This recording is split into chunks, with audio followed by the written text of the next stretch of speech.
They rejected the giant Apache, but one woman whispered. Your ninth winter wind carried whispers of change through the frontier town of Cedar Ridge.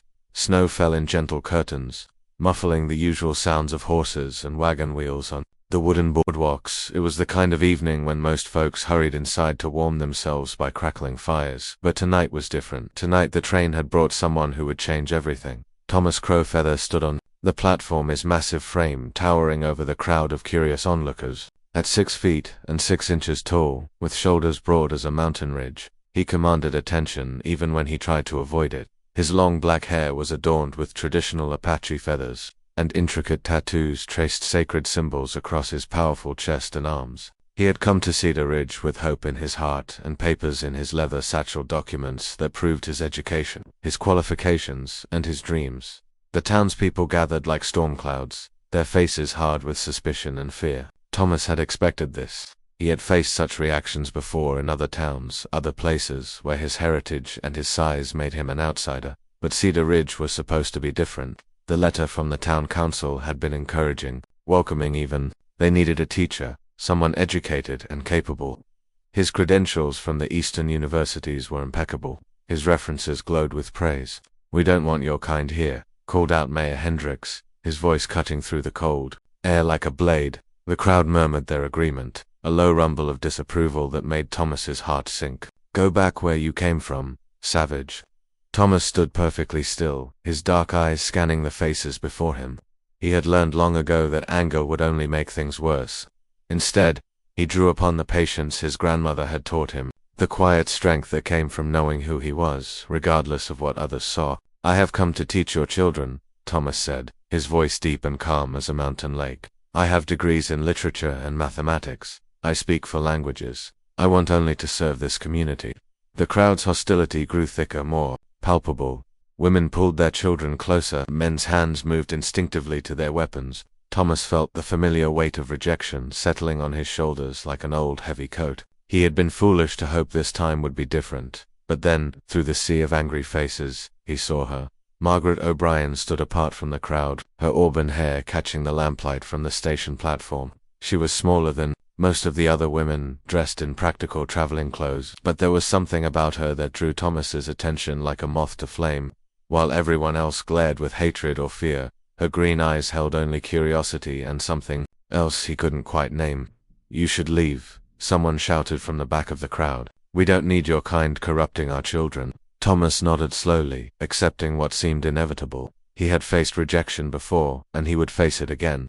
With quiet dignity, he gathered his belongings and began to walk away from the train station, his boots crunching softly in the snow. That's when Margaret stepped forward. Wait, she called out, her voice clear and strong despite its softness. The crowd turned to stare at her, surprised by her interruption. Margaret paid them no attention. Her eyes were fixed entirely on Thomas, and when she spoke again, her words were barely above a whisper, but they carried clearly in the crisp winter air. You're mine. The simple declaration sent shockwaves through the gathered townspeople. Gasps and exclamations rippled through the crowd like stones thrown into still water. Margaret's cheeks flushed pink from more than just the cold, but she held her ground, her chin lifted with quiet determination. Thomas stopped walking. He turned slowly to face her, his dark eyes searching her face for some sign of jest or cruelty. But he found neither. Instead, he saw something that made his heart race, genuine recognition, as if she saw not the savage the others perceived, but the man he truly was.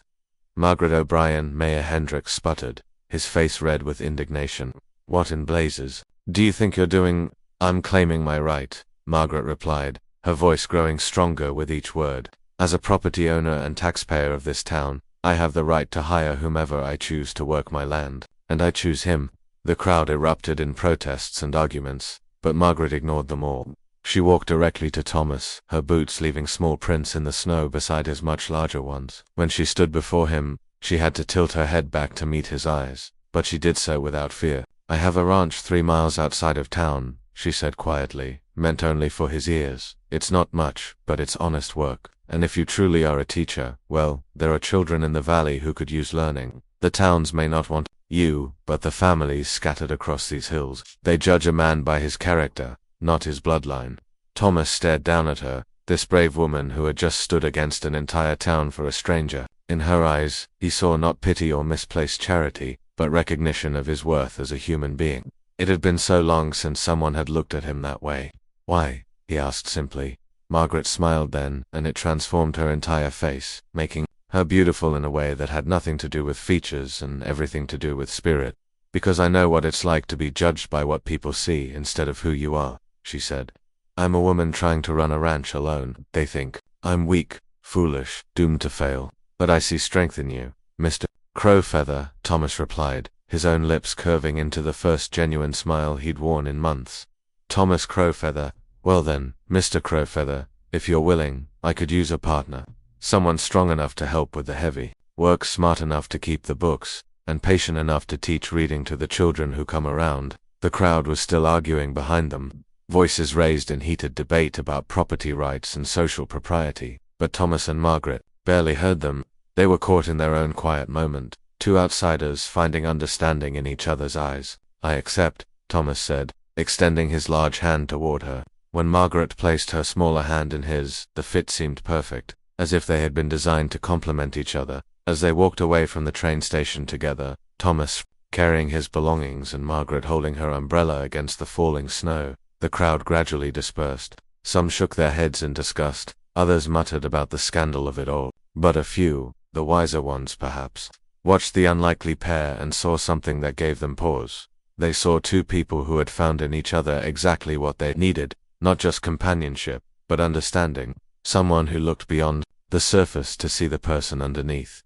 3 years later, the schoolhouse that Thomas built on Margaret's land served children from 5 different valleys. His gentle teaching methods and vast knowledge had won over even the most skeptical parents, and the ranch, under their combined efforts, had become one of the most prosperous in the region. But more than success, they had found love, not the dramatic, stormy kind that filled dime novels, but the steady, enduring kind that grew from mutual respect and shared dreams. In the quiet moments of early morning, when Thomas would find Margaret reading by the kitchen window, or when she would watch him working with the horses, patient and gentle despite his imposing size, they both knew they had found something precious. The town had rejected the giant Apache, seeing only what they feared.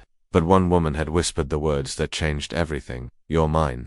And in claiming him, she had claimed a future. Neither of them could have imagined alone a future built on acceptance, understanding, and love that saw beyond the surface to the heart beneath.